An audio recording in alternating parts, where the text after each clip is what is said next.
오늘 우리에게 주신 하나님의 말씀은 열왕기상 2장 1절로부터 4절입니다. 제가 아는 성경, 신약 성경 511쪽에 있습니다.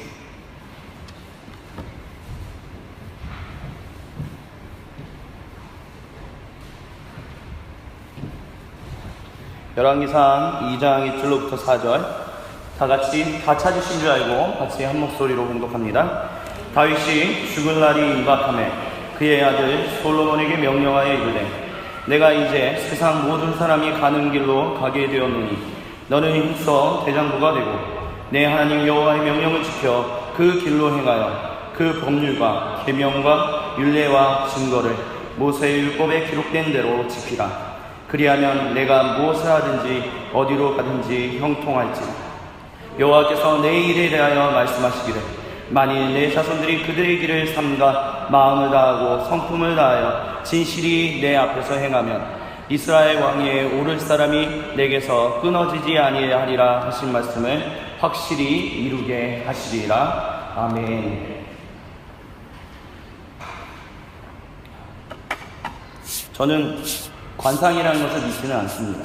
즉 관상학 하면 그런 거잖아요. 한 사람의 얼굴을 보면 운명이 정해져 있다라고 얘기하는 게 관상학입니다.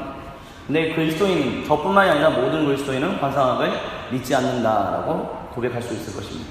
하지만 그 관상학에서 얘기하는 것 중에 하나를 제가 좀 동의하는 게 있는데 그것은 무엇이냐면 그 사람의 얼굴을 보면 그 사람의 인생이 보인다라는 것입니다.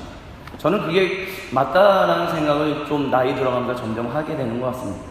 그 사람이 30대든 40대든 50대든 또는 10대든 20대든 그 사람이 어떤 얼굴 표정을 가지고 있는지, 어떠한 눈을 가지고 있는지, 어떠한 그 생김새라고 얘기할 수 있는 그걸 보이느냐에 따라서 그 사람이 어떠한 삶을 살아왔는지, 예를 들어서 기쁜 삶을 살아왔는지, 즐거운 삶을 살아왔는지, 아니면 좀 힘든 삶을 살아왔는지, 아니면 좀 고집스러운 삶을 살아왔는지, 여러 가지 다양한 어떤 삶의 모습들을 그릴 수 있다라고 생각을 합니다. 그러니까 왜 그런 표현이 있잖아. 눈은 뭐 마음의 등불이라고 했나? 그 눈을 보거나 그 얼굴을 보면 그 사람 인생이 보이는 거죠. 그러니까 결국 어떤 사람이 살아오는 삶은 그냥 순간순간 살고 끝나는 것이 아니라 한 사람이 살아가는 모든 것은 흔적이라는 것이 남는다라고 생각을 하게 됩니다. 예를 들어서 어렸을 때 일기를 쓰신 분들은 아직도 일기장을 가지고 계신 분들이 계실 거예요. 저도 어렸을 때 썼던, 초등학교 때 썼던 국민학교, 제가 아마 5학년 때 초등학교라는 이름으로 바뀌었던 걸로 기억하는데 국민학교 또는 초등학교 때 썼던 일기가 그대로 있어요. 제 집에. 그래서 이렇게 봐요. 그러면 별 얘기를 다 썼다. 그렇게 생각하는 경우도 있습니다. 특별히 제가 아끼는 일기장은 언제냐면 1988년도 서울올림픽 때 일기장이에요. 왜냐하면 어린 마음에 왜 그랬는지 모르겠는데 어렸을 때 그때 봤던 모든 TV 프로그램의 그 경기 중에 그 결과들이 다 적혀 있어요. 그래서 누가 누구랑 붙어서 누가 이겼고 누가 몇 대 몇으로 디테일하게 써 있는 거죠. 그런 것들, 이런 걸 썼구나. 기록하는 걸 참 좋아했구나. 근데 기록하는 것을 좋아하든 안 좋아하든 사람의 어떤 인생은 그렇게 흔적이라는 게 남다라는 거죠. 그래서 사람의 그 인생을 우리는 통칭적으로 얘기해서 이야기라고 얘기할 수 있을 것입니다. 왜 많은 사람들이, 특별히 잘 살았던 사람들이 왜 자서전이라는 것을 쓰려고 할까요? 자기 인생에 흘러왔던 것을 왜 쓰려고 할까요? 그런 것 중에 하나는 내 인생의 이야기가 어떠했는지, 내 자신만 가지는 것이 아니라 많은 사람들과 더불어서 나누고 싶기 때문에 자서전을 쓴다라고도 얘기할 수 있을 것입니다. 성경 66권, 구약 39권, 27권, 이것을 우리는 하나님의 이야기다라고 이야기할 수 있을 것입니다. 그렇게 이야기하실 수 있겠습니다. 하나님이 태초부터 자신의 모든 구원사, 자신의 모든 창조한 역사들, 자신의 모든 사랑하는 사람들, 아니 인류 역사와 함께했던 모든 이야기가 구약 39권, 신약 27권, 성경 66권에 기록되어 있다고 얘기할 수 있을 것입니다. 그래서 사람이 흔적을 남기는 것처럼, 사람이 자서전을 남기는 것처럼 하나님이 우리에게 하나님 누구이신지를, 하나님이 어떠한 분이시고 세상을 어떻게 사랑하시고 자신이 누구이신지를 보이시기 위하여 남겨놓은 모든 기록들, 모든 이야기가 성경이다라고 얘기할 수 있을 것입니다. 그렇기 때문에 우리는 성경을 읽으면 하나님이 누구이신지를 알게 됩니다. 믿으시죠? 성경을 읽으면 하나님이 어떠한 분이신지를 우리는 알게 됩니다. 근데 성경의 많은 부분들이 이야기로 되어 있다는 것은 참 재밌는 것입니다. 즉 뭐냐? 나는 누구야? 해서 나는 여호와라. 뭐 1, 2, 3, 4, 5, 6, 7 이렇게 명제로서 하나님이 누구신지를 보이시는 적은 그리 많지 않아요. 오히려 성경이 굉장히 많은 부분들은 하나님이 자신의 사랑하는 자녀들 또한 자신이 사랑하지 못하는 자녀들과 관계 맺으면서 일어났던 수많은 이야기들이 오히려 성경에 많이 담겨져 있다라고 볼 수 있을 것입니다. 그래서 그들의 이야기를 통해서 하나님이 누구신지를 발견하고 성경에 있는 수많은 사람들의 이야기를 통하여 또한 우리 자신의 모습을 발견하게 됩니다. 이 이야기를 통해서 하나님과 우리 자신을 발견하게 된다는 거죠. 그렇기 때문에 성경을 우리가 읽을 때, 성경을 통해서 우리가 하나님을 알 때, 우리가 하나님을 알 수 있는 것은 무엇이냐? 성경이 이야기가 되어 있다는 것을 우리는 잊지 말아야 할 것입니다. 사람들과 함께하는 인격적인 관계의 그 스토리가 하나님이 누구신지를 드러내는 그 모든 것을 드러내고 있다는 것을 우리가 기억할 수 있어야 할 것입니다. 그렇기 때문에 그 사람의 이야기, 성경에 나와 있는 사람들의 이야기를 통해서 내 자신의 모습을 발견하고 그 성경에 나와 있는 사람들을 향하여 하나님이 어떠한 말씀하셨고 하나님이 어떻게 행동하셨느냐에 따라서 하나님이 어떠셨고 또한 지금도 어떻게 행동하실 수 있는지 또 세상 마지막 날까지 어떠한 모습으로 우리에게 당신을 드러내시고 계시하실 것인지를 우리는 알고 또 알고 알아서 깨닫고 또 깨달아서 그분과 함께 인격적인 관계를 맺으면서 살아갈 수 있어야 할 것입니다. 왜 인격적인 관계를 맺느냐? 성경에 보면 어떤 사람들이 그런 얘기를 해요. 성경에 하나님은 너무 비인격적이야. 하나님은 너무 뭐라고 그럴까요? 독선적이라고 할까요? 하나님은 너무 여유가 없어. 하나님은 너무 무서운 하나님이야. 왜 하나님은 왜 그런 거야? 그렇게 얘기하는 사람들이 많아요. 그래서 나 그런 하나님 못 믿겠어. 그런 하나님 믿지 못하겠어. 많은 사람들이 이렇게 얘기를 해요. 근데 그런 사람들의 얘기를 이렇게 곰곰이 들여다보면 무슨 생각이 드냐면 이 사람이 참 성경 단편적으로 알고 있구나 라는 생각이 들 때가 참 많아요. 물론 성경에 분노하신 하나님들도 많죠. 성경에 징계하신 하나님들도 많으세요.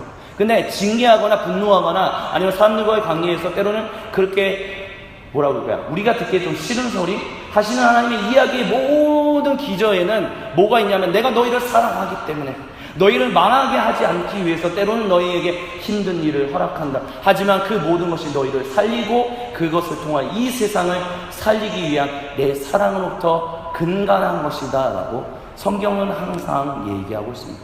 그렇기 때문에 모세의 40년 이스라엘 백성이 40년 동안 광야에서 헤매했던 것도 신명기를 보면 너희를 미워하기 때문에 너희가 40년 동안 헤맨 것이 아니라 내가 너희를 사랑해서 너희를 살리기 위하여 내가 40년 동안 너희를 광야에서 사랑으로 품고 훈련시켰다라고 이야기를 합니다. 즉 우리가 인생을 가면서 겪게 되는 어려움들, 어떤 힘든 것들, 그런 것을 통해서 하나님이 때로는 우리가 잘못한 것들, 그런 것을 통해서 하나님의 징계나 하나님의 어떤 것들이 비춰지지만 그 모든 것은 우리를 미워하거나 우리를 괴롭히기 위함이 아니라 우리를 사랑하시기 때문이다라는 것을 우리는 잊지 말아야 할 것입니다. 그 눈으로 우리가 성경의 모든 이야기들을 읽을 수 있어야만 할 것입니다. 왜? 오늘 우리가 얘기하고자 하는 것 중에 두 사람의 인물을 얘기하고 싶기 때문에 그렇습니다. 사울과 다윗. 담임 목사님께서 지난주 수요일에 사울에 대한 이야기를 했었습니다. 근데 참 하나님은 재밌는 분이시다라고 생각합니다. 왜냐하면요, 솔직하게 고백한다면 담임 목사님께서 지난주에 하셨던 성경 본문이 사실 제가 오늘 하려고 했던 성경 본문이었거든요. 설교 본문이었거든요. 그러면서 지난주 딱 그 본문이 익혀지는 걸 들으면서 나 한 주 동안 무슨 설교하지? 그 다음 주에 무슨 설교하지? 갑자기 그 생각이 확 드는 거예요. 사울과 다윗의 이야기를 하려고 하는데 근데 그것을 통해서 하나님이 그 뒤의 이야기들을 조금 이어가기를 원하시는 것이 아닌가라는 생각이 들어서 아마 담임 목사님 통해서 사울에 의해 첫 번째 이야기, 사울이 왜 하나님으로부터 버림받을 수밖에 없었는가에 대한 얘기를 하셨고 그 뒤의 얘기들을 하기 위해서 아마 이렇게 만드신 것이 아닐까 저는 개인적으로 좀 그렇게 생각을 하고 있습니다. 사울 버림받았었습니다.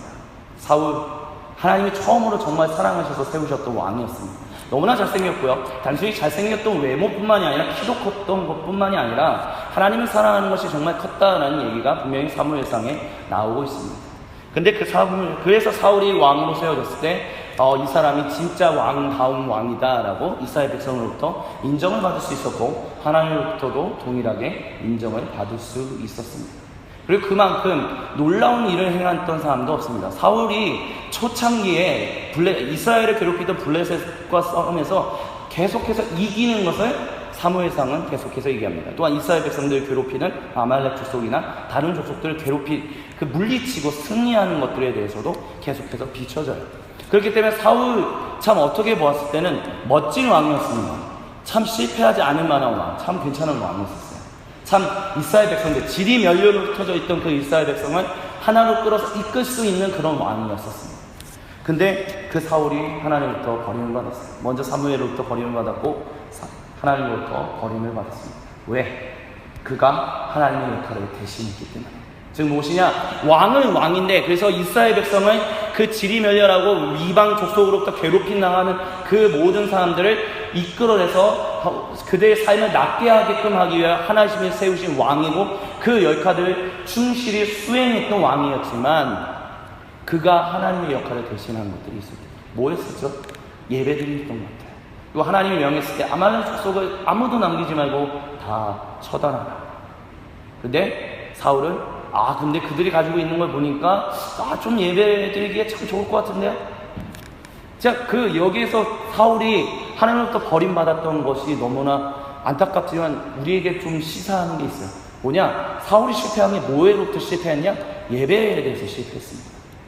사울이 다른 것에 대해서 실패한 적이 없어요. 왕으로서의 능력도 뛰어났고요. 왕으로서의 통치 능력, 왕으로서의 그 인품, 자질, 외모, 모든 것이 다 완벽한 사람이었습니다. 근데 그 사람이 하나님으로부터 징계를 받을 수밖에 없었어요. 왜? 하나님 마음대로 자신이 이렇게 하면 예배를 할 수 있겠지, 저렇게 하면 예배를 할 수 있겠지, 하나님이 명하시고 원하시는 뜻대로 사는 것이 아니라 내가 생각했을 때 내가 행동하는 것이 이게 예배겠지라고 행동했던 그것 때문에 그가 하나님의 말씀을 결국은 점점 더 청종치 않게 되고, 하나님의 말씀을 듣긴 듣는데 그 말씀을 따르지 않는 삶을 살게 됨으로 인해서 결국 징계를 받았다라는 것입니다. 그리고 하나님은 그 중간에 다윗이라는 왕을 세우죠. 근데 다윗이라는 왕, 우리가 성경을 읽어보면 알지만 다윗이라는 왕도 그렇게 썩 잘하는 왕은 아니었어요. 왜냐? 사울이 대체적으로 하나님 앞에 크게 잘못했던 것이 두 가지잖아요. 두 가지인데 다윗도 성경을 보면 크게 잘못했던 것이 두 가지가 나와요. 첫째는 우리가 너무나 잘 아는 것처럼 밧세바를 취합니다. 그리고 그 밧세바의 남편을 전장에서 죽게 합니다. 그거. 또 두 번째는 인구조사. 하나님이 명령했던 것, 너희는 절대로 인구조사하지 마라. 왜냐? 인구조사를 한다는 개념이 뭐냐면, 인구조사를 해서 인구가 몇 명인지를 알면 그 인구를 토대로 내가 군대를 몇 명 뽑을 수 있겠지, 나를 위하여 섬기는 사람을 몇 명 할 수 있겠지, 그렇게 하나님은 예배하는 것이 아니라 오히려 자기 왕권을 강화하게끔 하기 위하여 그것들을, 그 자료들을 쓸 수 있기 때문에 인구조사하지 말라고 분명히 모세의 율법을 통해서 주셨었어요. 근데 다윗 인구조사했었고요, 아내를 취했었습니다. 하나님 앞에서 예배하는 것, 하나님 말씀하신 것을 지키지 않았던 것은 사울이나 다윗이나 별반 다르지 않았었습니다. 그리고 오히려 외모적인 것만 놓고 봤을 때는 다윗은 좀 그렇게 별 볼 일 없었던 것 같습니다. 왜냐? 사무엘이 왕으로서 다윗에게 이제 이스라엘 베냐민 지파의 그 2세의 자손들한테 그 중에서 왕이 될 만한 사람들이 있다라고 하는데, 첫째부터 쭉 봐요. 근데 외모가 키도원치라고 외모가 해서 이 사람이면 되겠지 근데 하나님은 아니다라고 하면서 무슨 얘기를 하셨냐? 하나님은 외모를 보시지 않고 중심을 보신다라는 얘기를 했었어요. 그런 것들을 미루어 봤을 때는 사울보다는 참 외모적으로 그렇게 사람들한테 끌릴 만한, 사람들이 호감을 가질 만한 그런 사람은 아니었을 수도 있겠다라는 생각을 가지게 됩니다. 그렇게 사울, 다윗, 오히려 어떤 면에서는 사울보다, 적어도 외적인 능력은 사울보다는 조금 더 떨어지는 다윗. 그리고 똑같이 두 가지의 큰 잘못을 했던 사울과 다윗. 근데 사울은 결국 마지막에는, 그의 마지막이 결국에는 참 우리가 봤을 때는 안타깝고 슬픈 죽음이 되었고, 다윗의 죽음은 그렇게 슬픈 죽음은 되지 않았고, 오히려 다윗의 이름은 하나님부터 칭송받는 이름. 다윗만은 우리가 본받아야 한다. 다윗의 신앙만은 우리가 본받을 수 있어야 한다라는 얘기를 우리는 지금도 많은 사람들이 얘기하고 있습니다. 도대체 무엇이 다르게? 도대체 무엇이 틀리게? 그런 것일까요? 그것을 한마디로 이렇게 정리할 수 있을 것이라고 생각합니다. 그것은 무엇이냐? 하나님께 돌아서는 것을 제대로 했던 사람. 즉 사울은 하나님께로 돌아서는 것을 참 잘 못했던 사람. 다윗은 그러나 그것을 잘 했던 사람. 사울이 분명히 하나님부터 버림을 받았어요. 내가 더 이상 너와 함께하지 않는다. 그리고 다윗을 왕으로 세운다 라는 얘기를 했어요. 즉 이 얘기는 뭐냐, 사울의 자손으로부터 이제 왕위가 이어지지 않고 사울로부터 왕은 세워지지 않고 다른 사람을 통해서 왕이 세워진다라는 얘기를 해요. 그리고 오늘 우리가 읽었던 반이 우리 열왕기상 2장 1절부터 4절에 보면 이런 얘기가 있어요. 다윗이 죽을 날이 임박함에 그의 아들 솔로몬에게 명령하여 이르되 내가 너의 하나님 여호와의 명령을 지켜 그 길로 행하며 그 법률과 계명과 율례와 증거를 모세의 율법에 기록된 대로 지키라. 그러면 네가 무엇을 하든지 어디로 가든지 형통할지라.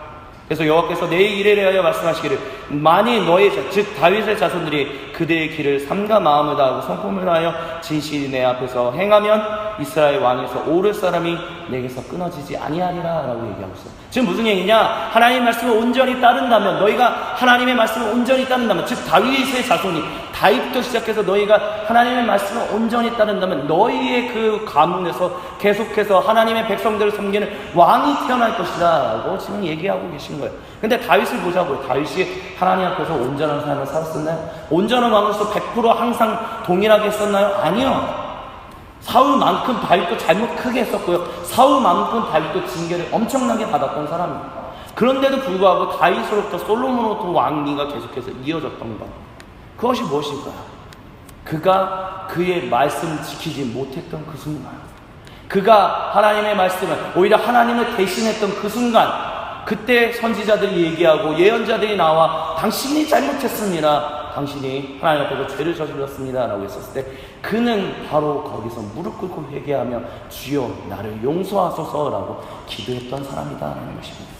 사울, 그런데 어땠었습니까? 사울 하나님의 말씀을 들어요. 그래서 사무엘로부터 버림받았어요. 야, 이제 하나님이 너와 함께 하지 않을 거야 라고 얘기했었을 때 사울 사무엘을 옷자락 붙들며 나를 버리지 마세요 라고 합니다. 근데 그냥 사무엘은 떠나요.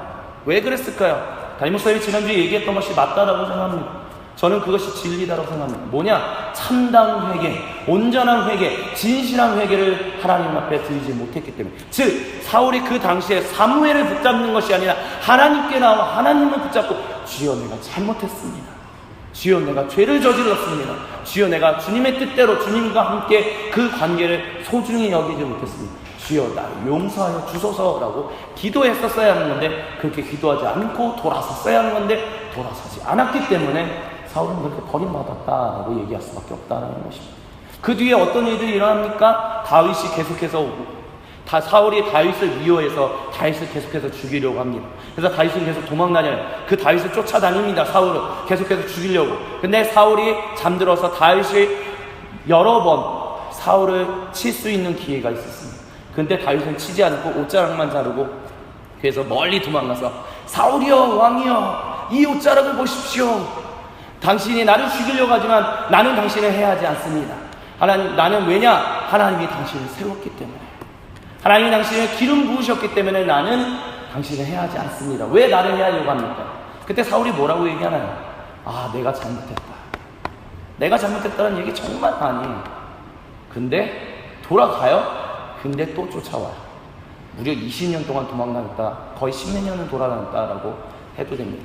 여러분 10년, 20년, 말이 10년인지 20년인지 한번 생각해 보십시오. 누군가한테 쫓겨서, 아니면 내가 죄를 저질렀는데 공소시효가 만료되는 그 15년을 도망다닌다라고 한번 생각해 보세요.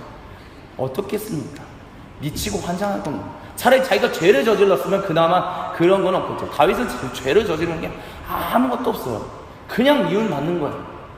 그러니까 얼마나 힘들었겠습니까? 근데 그 사울을 죽이지 않고, 그 사울을 끝까지 죽이지 않기 위해서 결국은 어디로 도망가냐? 도망가다가 도망갈 땅이 없어서 그 이스라엘의 적인 하나님의 대적하는 무리인 블레셋에게 몸을 의탁해요. 그만큼 도망다녔다는 거죠.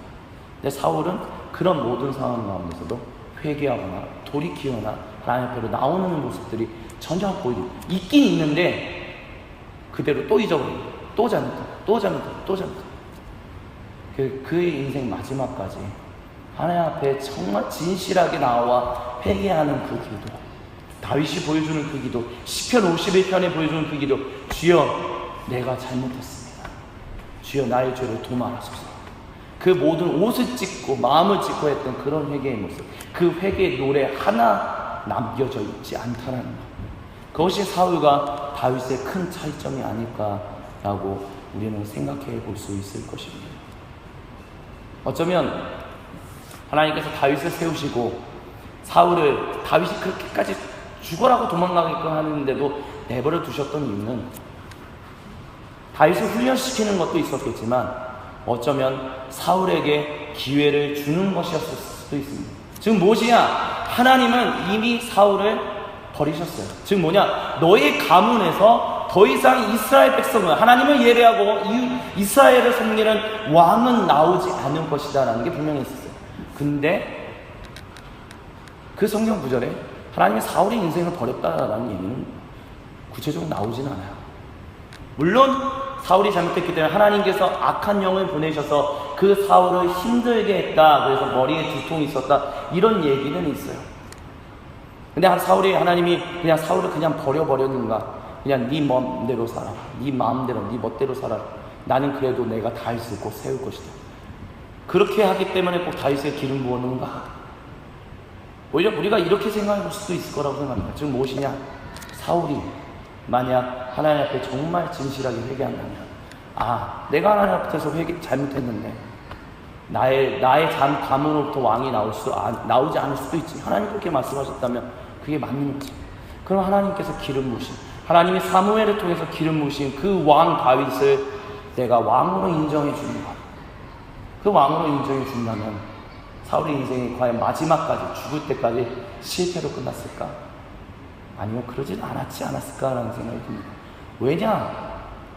다윗이 얼마나 왕이 되기 위해서 얼마나 계속 고생을 했었습니까? 심지어 사울이 죽고 난 다음에 다윗이 왕이가 됐어요. 그래서 예루살렘은 이제 그 남유다의 왕이 됐습니다. 근데 사울의 아들을 따르는, 무비보셋을 따르는 그 사람들로 인해서 두 왕국이 잠깐 동안 분열됐었어요. 즉 무엇이냐? 사울이 다윗을 인정해서 이제 당신이 하나님의 왕이다라고 했었으면, 그렇게 분열되거나 이스라엘 왕국이 다윗이 왕이 됐었을 때 이스라엘 왕국이 분열되거나 그럴 필요는 없었어요.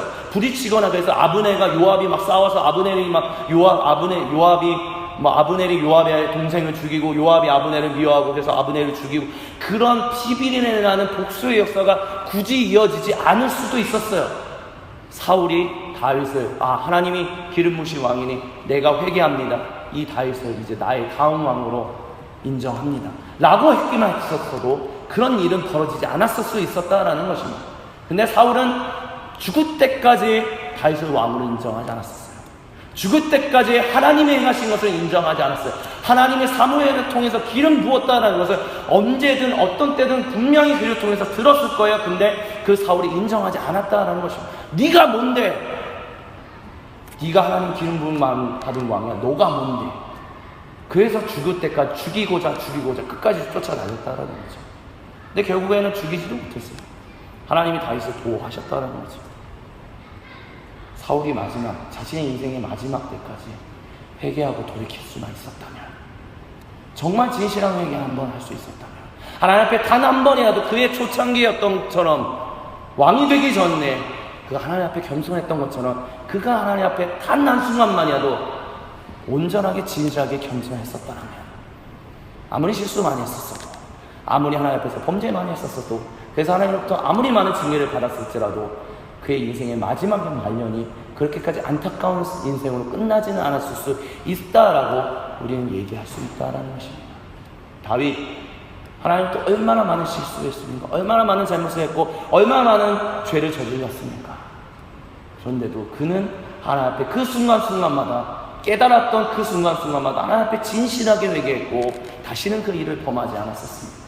밧세바를 범해서 그 남편을 죽였던 그 간음과 그 살인죄, 그것이 하나님부터 죄다라고 깨달았을 때 다윗은 내가 회개합니다라고 돌이키고 난 이후에 그는 다시는 그와 같은 죄를 저지르지 않았습니다. 그것을 어디서 알 수 있나요? 열왕기상의 1장에 보면 다윗이 나이 들어서 이제 몸이 차가워졌을 때 신하들이 어떤 한 여인을, 아비삭이라는 한 여인을 그 침상에 집어넣어줘요. 즉 뭐냐, 다윗이 그 아비삭이라는 이 젊은 여인을 품으면 다윗이 좀 몸이 나아지지 않을까? 다윗이 어떻게 좀 건강해지지 않을까? 신하들이 그런 생각을 해서 젊은 여인을 품으라고 침상에다 놓은 거예요. 근데 열왕기상에서는 뭐라고 얘기하냐? 다윗이 그 여인을 가까이 두나 함께 침상에 눕지는 않았다라고 얘기를 해요. 지금 무엇이냐? 그가 한 여인을 탐함으로 해서 한 가정을 파괴하고 그것으로 인하여 이스라엘 민족 전체를 완전히 하나에 불어서 범죄함으로 해서 자신의 가문뿐만이 아니라 수많은 사람들이 괴롭힘을 당했던 그것을 깨달아 그 죄를 회개했던 것을 아예 기억하고 있기 때문에 또 다른 여인을 품는 거야. 또 다른 여인을 간음하거나 간통하거나 아니면 그냥 왕으로서 그냥 품을 수도 있는데도 품지 않는, 자신의 죄를 회개하는 것에 대해서 끝까지 지켜나가는 모습을 그것을 통해서 미뤄볼 수 있다는 것입니다. 그게 바로 회개, 그게 바로 겸손, 그게 다윗이 다윗되게 할 수 있었고 사울이 안타깝게도 그의 삶의 마무리가 안타깝게 끝나갔던 결정적인 차이였다라고 얘기할 수 있을 것입니다. 그럼 이 말씀을 우리의 삶 가운데 어떻게 적용할 수 있을까요? 인생을 살다 보면, 특별히 교회에서 지금 살다 보면 이런저런 얘기를 많이 듣는데 이런 얘기를 들 때가 있습니다. 도대체 언제까지 회개해야 돼? 뭐 이렇게 회개해야 돼? 내가 뭐 이렇게 죄짓는 것 같아?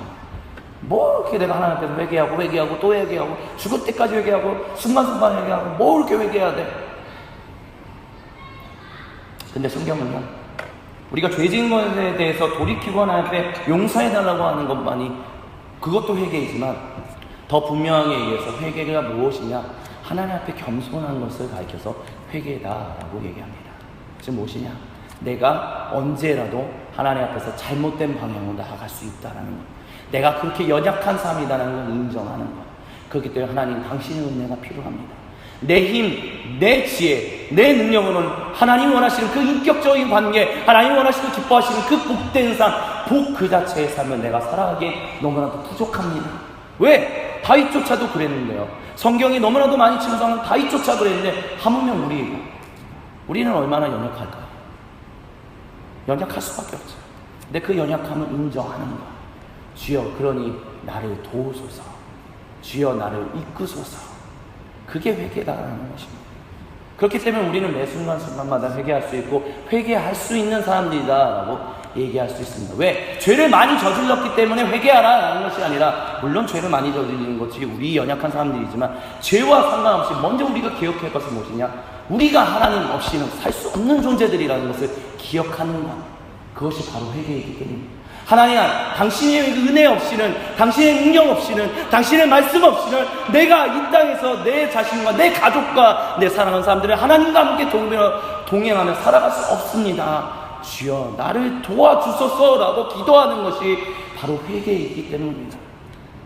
그것이 겸손이다라는 거죠. 그렇기 때문에 회개는 죄를 용서받는 것, 그것뿐만이 아니라 회개는 곧 겸손이다라는 것을 우리는 잊지 말아야 할 것입니다. 그렇다면 우리는 계속 회개할 수 있지 않을까요?